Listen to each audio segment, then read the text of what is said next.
Attention to all founders, hustlers, and hardworking entrepreneurs. The Hustle's 2024 Entrepreneurship Trends Report is out now, and it's a goldmine of valuable strategies, data-driven insights, and expert tips for elevating your business. Have you ever wondered how successful business owners are staying ahead of the crowd in today's super competitive market? Well, we talked to over 500 small business owners to uncover how they're doing it and did a ton of research so you don't have to. We know you're busy building your business, so we got you covered. The Hustle's 2024 Entrepreneurship Trends Report is something you don't want to miss. This right here is the future of entrepreneurship. So stop what you're doing right now and check the link in the show notes to get that report right now. Happy Sunday, everybody. Today is October 13th. I'm Jon Weigell here with Sam Parr, and this is the weekend edition of the Hustle Daily Show.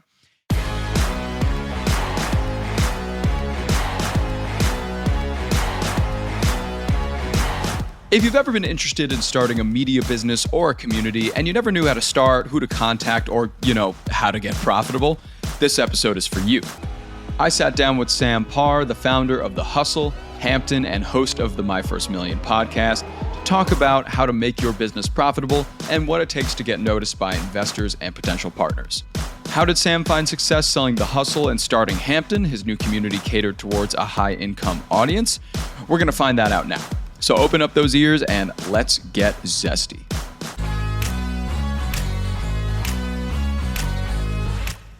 How you doing today, Sam? Welcome. Great. I'm happy. Yeah, it's great to have you here. Really excited to have you on a Hustle property right now, considering that you started everything here. I started the Hustle. Yeah. I did not start this podcast though. So I'm just as much of a guest as anyone else. Well, that's great. Well, it's great to have you anyways. I wanted to talk to you about Hampton first, because of course you are the founder of the Hustle, and then you flipped over and started this new company called Hampton. Can you tell me a little bit about how that came together and how would you describe it? Yeah, at the Hustle, the idea was we're going to build this massive newsletter, and I'm going to give people news that they need to start their day with, and it was going to be a business newsletter, and it was, and we killed it, we crushed it, and the idea was build that big audience and then launch products for them, because I hated making money off advertising, which is how we made all of our money, and I hated that because you can't say what you want to say sometimes and things like that. I couldn't stand it. It contains you, it limits you a little bit. Yeah, and then when we were thinking about what products to start, we came up with this idea called Trends, and it turned it to be a little bit of a community for small business owners, and we charged like $300 for it, and we launched it, and it was a pretty big hit, but we only owned it for 1 year, and then I sold the Hustle to HubSpot. And so there were so many things about a community that I screwed up that I wanted to nail and I wanted to get right, because I felt like there could still be like a community for business owners and things like that. But I kind of want to like redo all the that I messed up on. And so with Hampton, it was a community for CEOs and business owners. I think our average member does something like $25 million a year in revenue. Wow. But it goes all the way up. We have publicly traded companies. And eventually we're going to go up market and go after Fortune 500s, I believe. But it's a community where you can find information that you can't Google. And so what I mean by that is the way it works is you apply, we interview everyone. For the first 600 members, I interviewed every single person who wanted to get in to give them a yay or nay. And you're put into a group of 8 people and you meet once a month, sometimes in real life, sometimes digitally. And you just kind of like can complain about what's going on. Like you're like, this thing is stinking. I need help with this. I have to lay people off. I'm so afraid. I don't know how to do this. Or things are going well. Like, what do I do with the money? Or I'm having spousal issues about working too much. Like, what should I do? So pretty much anything and everything they could talk about. Yeah. Because when you're running a business, it's like, it starts with the business talk, but it's everything. And you're like, I feel imposter syndrome, whatever.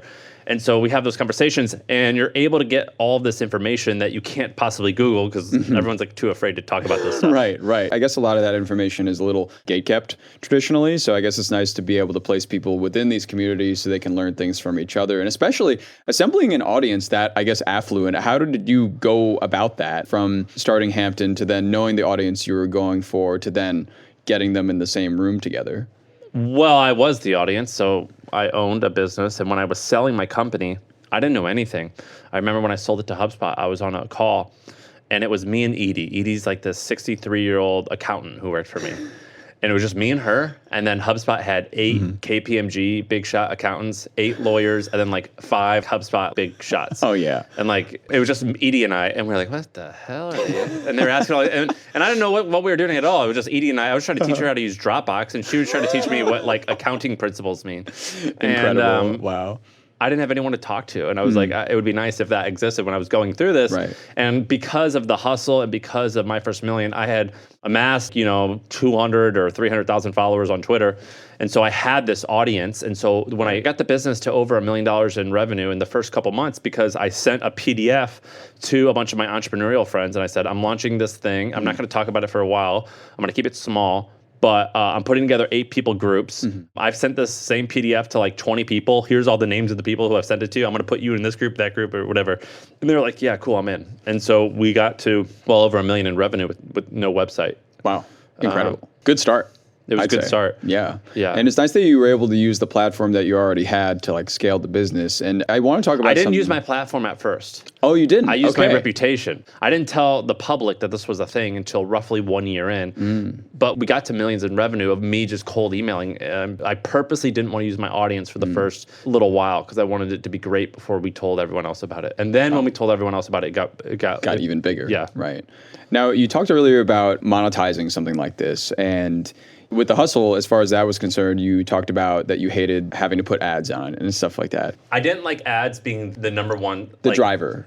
Ads are cool if it's part of a mix. But when it's your only thing, it can be an issue. And I think that's what a lot of maybe editorial companies struggle with. Yeah. And a lot of people that create content struggle with is how do you kind of get away from that ad revenue? So can you maybe talk to me in some specifics about what other streams of revenue you look to get for a piece of content like Hampton would produce? Yeah, so the hustle, we made money. I think the year we sold, we were probably going to do 18 million in revenue. Maybe 5 million or so was subscriptions to Trends. I think that was $300 a year. Okay. And then pre-COVID, we were making millions a year through conferences. And then we were going to make 12 or 15, I forget, in newsletter advertisements, which is like, if you have to do ads, that's the best one because you don't have to do clickbait in order to get like views. That's the best type.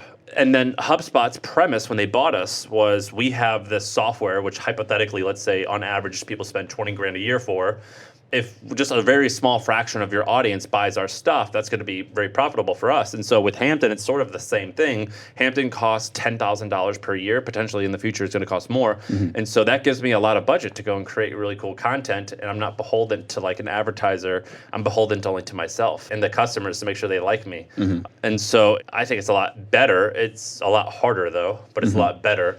I think advertising can be a great business. You just kind of got to like kiss the ring a little bit sometimes. And I wasn't very good at that. Subscriptions can be great too, but they take a long time.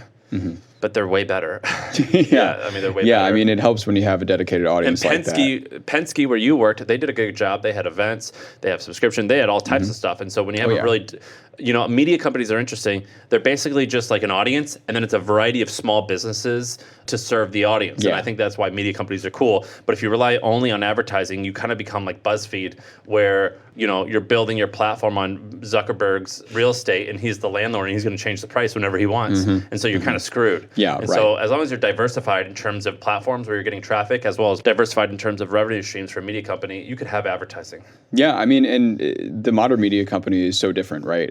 How you monetize. I mean, previously, like you mentioned, I worked at magazine companies for a long time. It's all about print.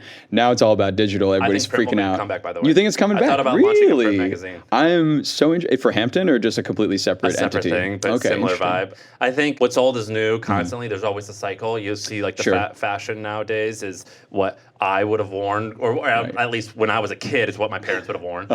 You know what I mean? Right, you have like vinyl records and all that. Yeah. I think what's old is new again, and that will always happen. And I think print magazine can actually be a big business. Would you come out with like a monthly print magazine, you would think? I was going to come out. Like a stacked monthly edition? I was going to do monthly or quarterly. And I had a name, or we had a whole brand. I was very close to launching this. Oh, wow. I think a print could be quite cool. How do you keep yourself from not acting on every business idea that you have? Well, I'm pretty good at that. I am quite focused. What I do is I'll go down rabbit holes a lot, and I'll be like, and I'll mock it all up, and I'll be like, but I just go through that exercise, and then I'm like, I'm not going to do it. I'm not going to do it. But I still want to, I can get it out of my system by talking about it with my Hampton core group. I could talk about my partner. We could do this. And then I'd be like, all right, now let's sleep on it for a month. Now let's come back in a month. Are we still excited about it? Then we'll move on it. But in general, I'm very focused. I think that you get a much bigger result if you do one thing for 10 years versus 10 things for 1 year. Yeah, sure. And kind of given that, is there a time where you were founding Hampton that it didn't seem like things were going well? Yes. Or when I started Hampton, we went from marketing VPs I don't know why I picked that. Just marketing VPs as the audience. I don't know why I picked that. It was really stupid. And I did like 50 calls. Not one person wanted it. Wow. And I had founders and CEOs like be like, hey, can you do this for us? And I was like, no, that's stupid. Not you. Yeah, that's a really dumb idea. And so basically the way it would work is I would like tell a friend that I'm thinking about this and they would introduce me to someone and then I would just do that enough time so I would have enough calls. In the first like 3 weeks, I did like 50 calls with vice presidents at these companies. And they were like, no, not a chance. This sounds so stupid. I don't give a shit about this. And then I did calls with CEOs and they were like, yeah, I'm in. Where do I send you the money? Do you have a bank account set up? Wow. How essential is cold calling in starting something like a media business? Dude, so essential. Like not just business, but in life. Like I used to do this thing when I was a kid because I was a nerd and I wanted to meet girls. And this one book said that they're like, look, you got to get good at just like cold approaching people, not just women, but just people anybody, in general. Yeah. Here's this exercise. Pick someone out of the yellow pages, like do 10 of them in a row, the white pages, call them, and somehow get this stranger to tell you which movie you should go see that night. And I would do this drill like constantly. That's great. It's like the opposite of a prank call. Like you're calling this person because you actually want to talk to them. Make a stranger like develop a relationship with you. Wow. But really what you're trying to do is like get over this fear that you have. Sure. And I did that a lot as a kid. Just out of curiosity, what was the success rate? Was it high? Was it low? Yeah, 50, dude. I could like half the time. Like it was like a script. I got it down to like, hey, Jeremy. And then I'd be like, no, this is wrong. Oh, it's not Jeremy? Okay, look, sorry. Look, but you're on the line anyway. Like, I got only like literally 5 minutes. I'm going out on a date tonight. I don't have any internet right now. I'm not on my computer. What's a good movie I could see? Come on, name something. I don't know what movies are out there. Oh, come on, surely you've seen something. Like, you know what I mean? Like, and you had him immediately after that. Okay, that's great. Wow. Yeah, and you're just like, oh my God, it's so embarrassing. But while you're here, you know what I mean? Like, things. So I did that with The Hustle. I cold emailed and cold called like all these people who have started media companies, and I told them my idea, and I'm like, tell me every reason why this idea sucks. And so that kind of like helped me shape the premise a little bit. Sure. And then I did that, and a lot of them were like, hey, can I invest? Which was like really interesting. The guy who I started Hampton with, I cold emailed him when I was starting The Hustle, asking him for advice, and we became best friends. Wow. We started this business together, and so I still cold call people. So when I was starting Hampton, the week before we were going to launch, I saw that this large private equity group had bought a would-be competitor of Hampton for $2 billion.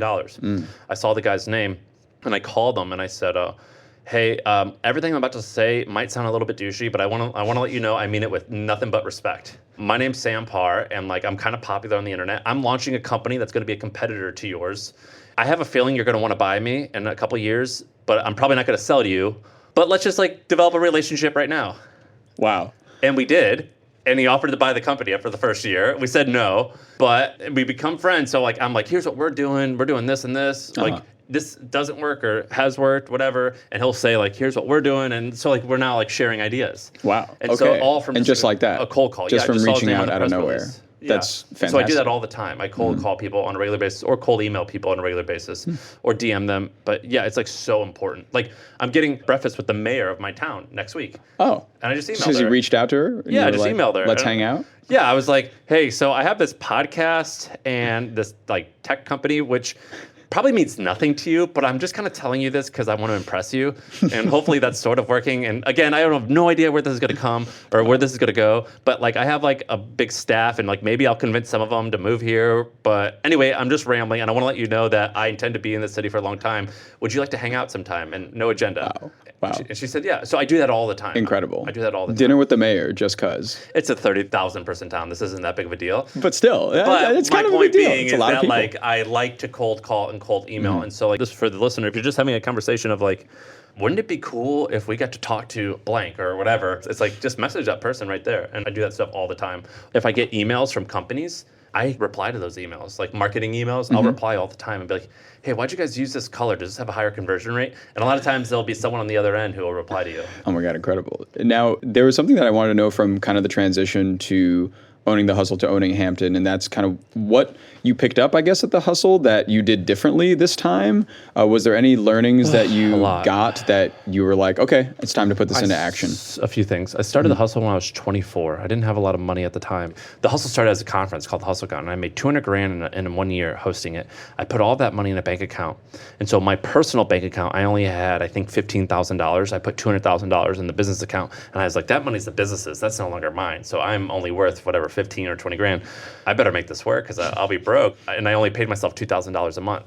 And so because of this, I was very defensive about money, meaning there were certain times where we were spending money and spending marketing and we were acquiring users for really, really cheap. But because I was being so frugal, at that time we were spending $1.50 and that $1.50 was making us $10. So what a really smart business person would have done is gone and got a truck of money and backed it into that money-making machine. And multiplied it. Yeah, exactly. I didn't do that nearly as aggressive as I should have because I was very defensive. Sure. And that was a huge mistake. Looking back, I should have paid myself a little bit more money as we went. I paid myself roughly $2,000 a month for like the first 2 or 3 years. Wow. And so I felt broke all the time. And I made kind of like poor people decisions. I was coming from like a place of scarcity, not like, you didn't have that much to lose, but you had everything to lose, right? I got to keep this. I got to keep this money. It can't go anywhere, you know? And so that really screwed me up. Another thing that screwed me up was I didn't do a good job of hiring executives.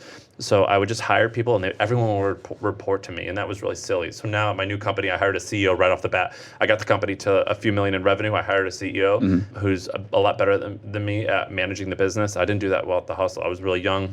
The second thing, and this sounds like foo-foo, but writing your values out early on of just saying, and it doesn't mean to be like, we stand for commitment or excellency. It was more so like, here's the life that I want to live. I want to wake up at this time. I want to do this in the morning. I want to do this in the afternoon. I want to do this in the evening. Actionable things. Yeah. So it was like, I never want to work past 5 o'clock. I would ideally like to have a recurring business model because I don't want to hire tons of salespeople because I'm stressed out when each month I've got to start from fresh. Or I want to own the whole thing because I don't want the pressure of investors. Or it could be like, I don't care about money, I just care about power. So that means I want to be as famous as possible. Like whatever it is you care about, I didn't write that out early on.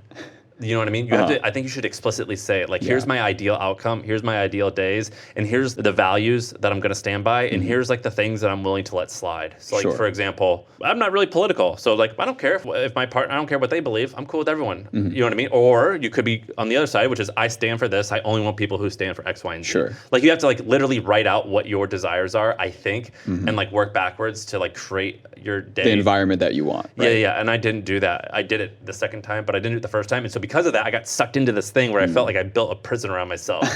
You know what I mean? Yeah, sure. Of your own design that you didn't want to build in the first place. Yeah, it was very unintentional. And that sounds foo-foo to route your values and things like that. I think that's like really important. Yeah, I like that. I think that's some really good advice, especially for people trying to start a business. So like, you need to have a direction. You need to know who you're going for, how you're going to get there. I think it's important it doesn't matter if you're starting a business or not, but it's like you start from like the top, which is like, what do I want my life to be like? And then what am I willing to do? What am I not willing to do? Okay, now work is important to that. Which of my opportunities can potentially fit within that like life scheme? You know what I'm saying? Yeah. I think that's important. I didn't do that. And so one of the reasons I sold was I was burnt out. And it didn't have to be that way. Do you know what I mean? I was only burnt out because I was in a situation that I didn't. Because you were making yourself burnt out. Yeah, because I didn't like love the predicament that I was in. It was like, well, I put myself there. Too bad I should have been more conscious about it. Right. So now you're here. You've opened it up to the public, Hampton, at least. What is the growth potential in your mind? Where do you see it going? What do you think the next few years is going to look like? I care a little bit less about the money, but growth metrics in terms of money is a very practical way to measure it.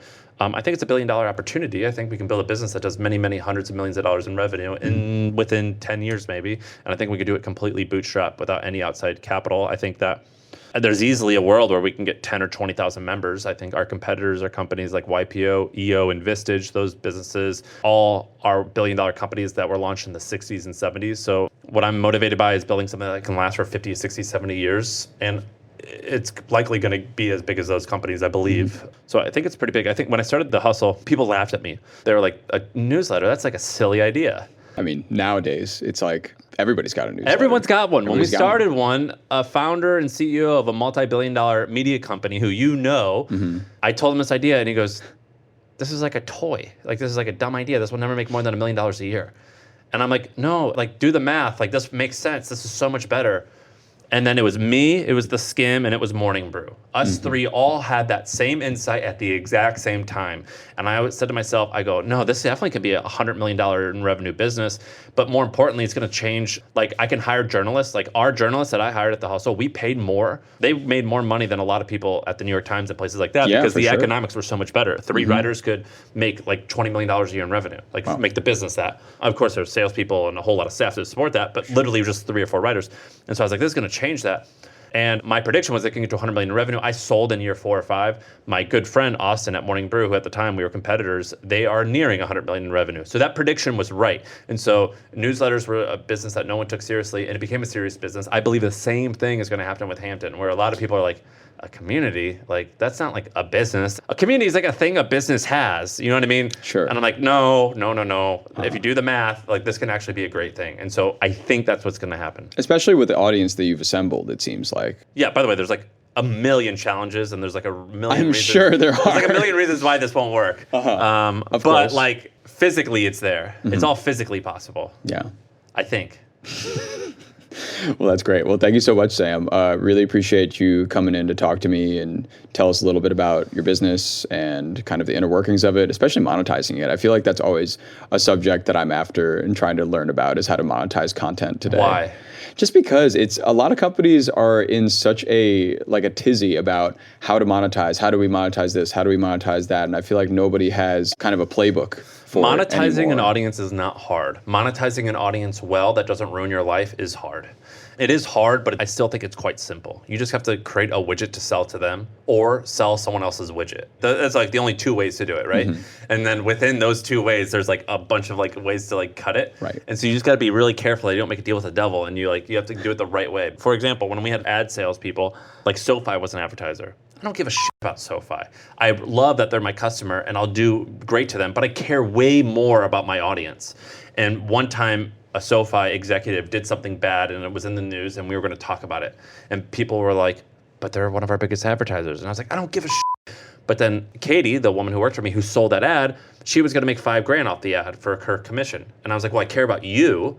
Yeah. So it's a predicament. Yeah. So I'm like, I want you to get paid, but like, you know what I mean? And so like, there's a lot of like interesting situations like that. Right. Being able to speak badly about companies we weren't even speaking badly. We were just reporting the news. Reporting what exactly. But if you didn't report it, your audience would smell something, right? Yeah. And so it's just like, it's always a slippery slope. I guess the main part is just keeping a dedicated audience and just having them there and keeping them happy. Pretty much giving them the content that they asked for, really. And that part, if you can nail that part, making money off of it is quite simple. It's way easier to monetize an engaged audience than it is to build an engaged audience. Once you have the audience, money's easy. Or easier, rather. Yeah. Cool. Well, Sam, thanks again. It's been a pleasure having you on. Appreciate Have a great day at Inbound today. All right. Thank you very much.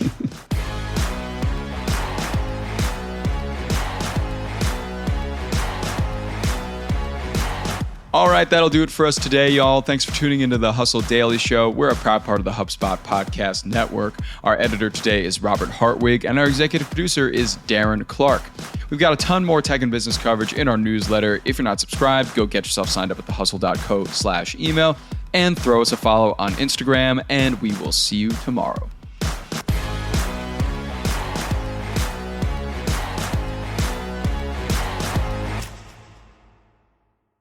With smaller budgets and sky-high expectations, growth is feeling pretty painful right now.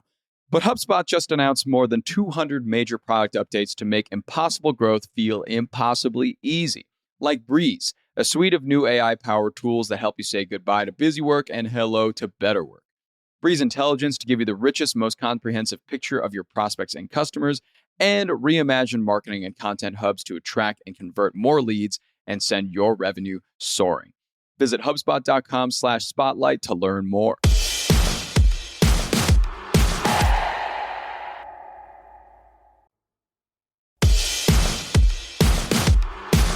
Hey, what's up, everybody? I've been listening to this awesome podcast lately. It's called Hustle and Flowchart, hosted by Joe Fear, and it's brought to you by the HubSpot Podcast Network, the audio destination for business professionals.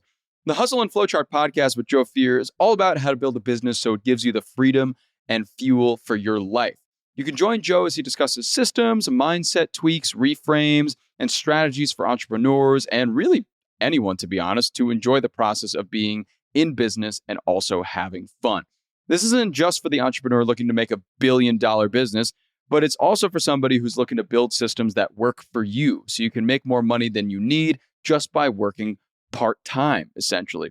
I was actually just listening to an episode he had on Kareen Walsh behind the app Hey Kareen, and Kareen talked a lot about how to scale your business effectively, especially if you're just a startup, especially if you are just an app startup specifically. It's an awesome episode. I would recommend it to anyone. You can check them out and you can listen to the Hustle and Flow chart wherever you get your podcasts.